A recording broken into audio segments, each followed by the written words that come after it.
देंगे। पहले आप बोल रहे तो MIM को देंगे, चाहे अगर हम निर्दलीय भी लड़ गए। मेरे भाई MIM भी तो महागठबंधन को ही करेगी ना। MIM ने तो हमारे टिकट को खत्म कर दिया। अच्छा, राशिद जी लगातार क्षेत्र में घूम रहे हैं, कैसा लग रहा है आपको? बहुत अच्छा महसूस हो रहा है। हमारा ये काम तो 11 सालों से हमारी मेहनत थी, लेकिन MIM वालों ने मेरे साथ बड़ी नाइंसाफी की। अख्तर ईमान ने खुसूसन मेरे साथ नाइंसाफी की। मेरे जीतने का डर उनको सता रहा था, जिसकी वजह से मेरे टिकट को एक ऐसे लोगों के हाथ बेच दिया गया जिसका कोई वजूद नहीं था MIM में, और ना उसकी सियासी कोई पकड़ है, ना कोई समाजी पकड़ है। ऐसे लोगों को साजिश के तहत अख्तर ईमान को ये लगा कि ये बोलने वाला है, लड़ने वाला है, बेखौफ है, अगर ये चुनाव जीत जाएगा, और हालात भी ऐसे थे कि हम चुनाव जीत रहे थे। एक साजिश की गई मेरे साथ, और साजिश के तहत हमारे अख्तर ईमान भी उसमें शामिल थे, और अररिया के जो मौजूदा विधायक है अब्दुल रहमान साहब, जो कांग्रेस से हैं, और उन्हीं का जीजा जी है ये मंजूर साहब, इंजीनियर साहब, जिन्होंने पतंग के निशान को लाया है ना, और बहुत सारे पैसे देकर इन्होंने टिकट को खरीदा है।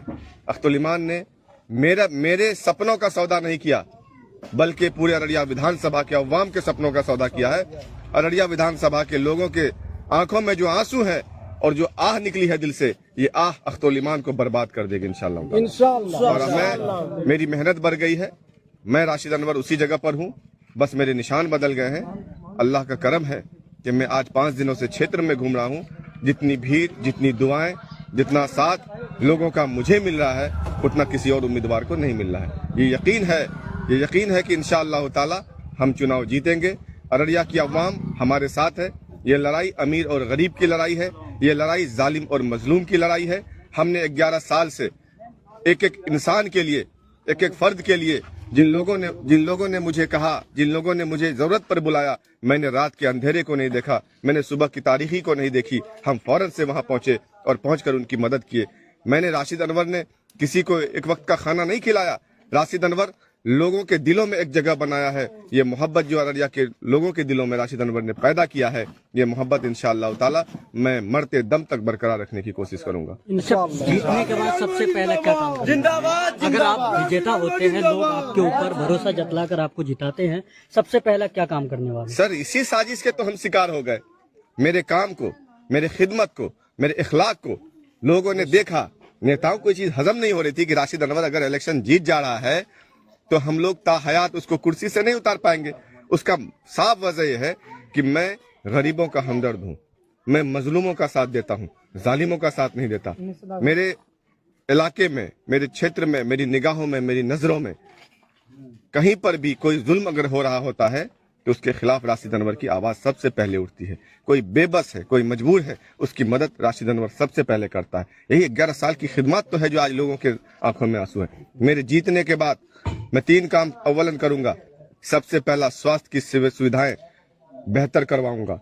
अस्पतालों में डॉक्टरों, नर्सों और दवाइयों का मैं बेहतर इंतजाम कराऊंगा। सरकार के द्वारा जितनी भी सुविधाएं दी जाती है वो तमाम तर सुविधाएं मैं मुहैया कराने का काम करूंगा।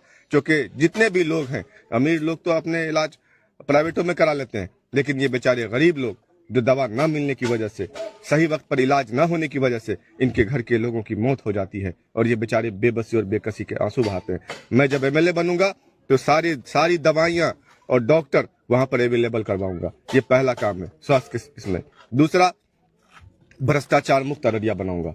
जो भी पदाधिकारी आज है अररिया में, किसी भी पद पर बैठे हैं, चाहे वो ब्लॉक में हो, चाहे वो अंचल में हो, चाहे वो जिला में हो, बिना पैसे का, बिना रिश्वत का आपका कोई भी काम नहीं करेंगे, आपका कागज नहीं पकड़ेंगे। इसीलिए मैं इन तमाम तर भ्रष्ट पदाधिकारियों के खिलाफ सख्त कार्रवाई करूंगा, ताकि आने वाले पदाधिकारी भी को इस चीज का डर रहे कि अररिया है, यहाँ पर घूसखोरी नहीं चलेगी। तीसरी चीज, मैं नशा मुक्त समाज बनाऊंगा, नशा मुक्त अररिया बनाऊंगा।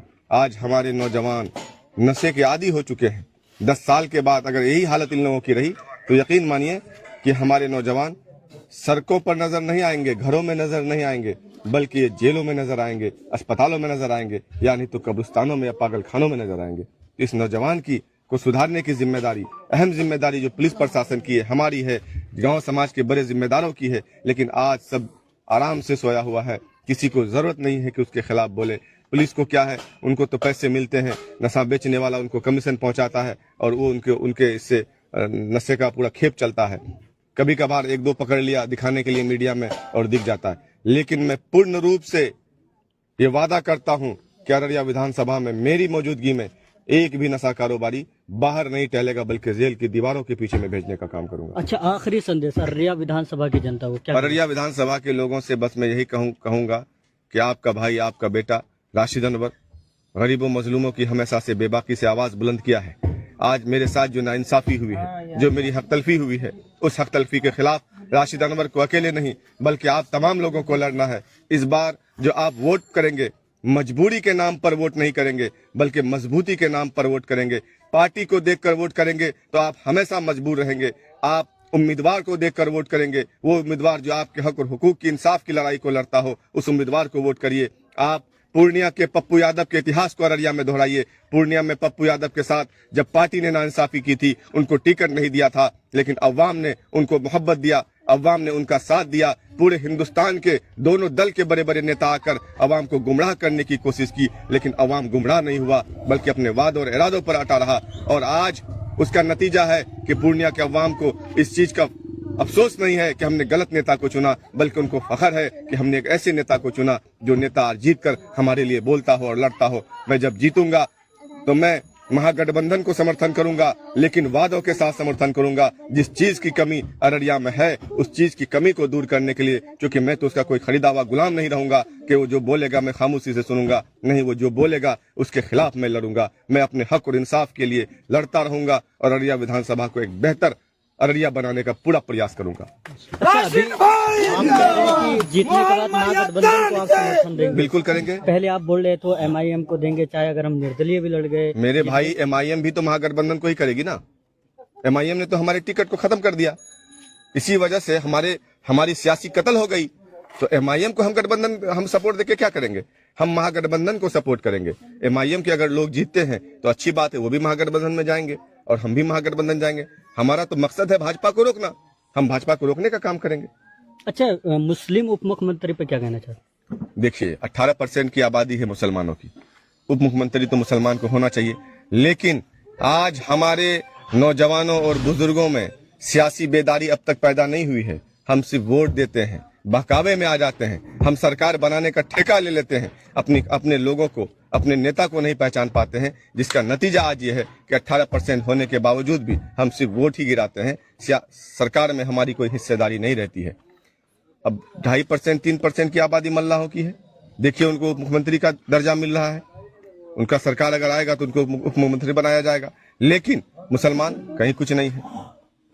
इसलिए मैं ये कहूंगा कि आप लोग अपने अंदर से सियासी शऊर पैदा कीजिए, सियासी बेदारी पैदा कीजिए। यकीन मानिए, अगर आपके अंदर सियासी बेदारी पैदा नहीं हुई, भले आप पंचवक्ता के साथ साथ तहज्जुद गुजार क्यों ना हो जाएं, आपके पंचवक्ते पर भी पाबंदी लगा दी जाएगी। आज देखिए, हिंदुस्तान के मुख्तलिफ जगहों पर दाढ़ी और टोपी के नाम से मारा जा रहा है, गाय और गोश्त के नाम से काटा जा रहा है। हमारी मस्जिदों से अगर अल्लाह अकबर की सदाएं बुलंद होती है तो उनसे उन जालिमों को तकलीफ है। हमारी बहन और बेटी हजाब और नकाब लगाकर अगर स्कूल और मदरसे में जाती है तो उनसे भी उन जालिमों को तकलीफ होती है। तो आज ये नतीजा हमारे अंदर ये है कि हमारे अंदर सियासी शऊर पैदा नहीं, सियासी बेदारी नहीं हमारे अंदर। हम अपने ऐसे रहबर को, ऐसे रहनुमा को वोट देकर अगर कामयाब करेंगे जो आपके हक और इंसाफ के लिए बोलता हो, तो यकीन मानिए जब असेंबली में जाएगा तो बोलेगा, आपके हक के लिए लड़ेगा, तो उन जालिमों के भी पसीने छूटेंगे। उनकी नजरें आप पर उठने से पहले 100 बार सोचेंगी।